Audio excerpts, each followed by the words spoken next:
નમસ્કાર, સત્યમેવ જયતે લાઈવ ન્યૂઝમાં આપનું સ્વાગત છે। વડોદરાના મંગલ પાંડે બ્રિજ પાસે અચાનક મહાકાય મગર દેખાતા લોકોમાં ભારે કુતૂહલ જોવા મળ્યું હતું।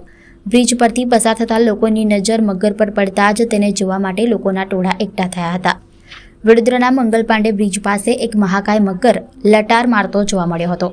રસ્તા પરથી પસાર થતા લોકોની નજર મગર પર પડતા જ લોકોમાં અચરજ ફેલાયો હતો। મગરને જોવા માટે રાજમાર્ગ પર લોકોના ટોળા એકઠા થઈ ગયા હતા। લોકો ઉત્સુકતાપૂર્વક મહાકાય મગરની લટાર નિહાળતા જોવા મળ્યા હતા। મગરને જોવા માટે લોકોની ભીડ જામતા રસ્તા પર પણ કૌતુકનો માહોલ સર્જાયો હતો। ઘટનાના વિડીયો પણ સામે આવ્યા છે, જેમાં મહાકાય મગર રસ્તા નજીક ફરતો જોવા મળી રહ્યો છે। આજે અમે કારેલી વાગથી સમા બાજુ જતા હતા તો અમે આજે આ અદૃશ્યો વ્યક્તિઓને અહીંયા ઊભા જોયા તો અમે વિચાર્યું કે શું થયું, તો જોવામાં આવ્યું કે મગર જે આટલા બધા સ્ટેપ્સ બનેલા છે એની ઉપરથી ચડતો ચડતો ઉપર આવી ગયો। હવે એ કેવી રીતે આવ્યો એ પણ અમને નહીં ખબર। અમને તો બીજું એ પણ જાણવા મળ્યું કે રોડ સુધી આવી ગયો હતો। પછી વધારે પબ્લિક થઈ તો મગર ડરીને પાછો નીચે જતો રહ્યો।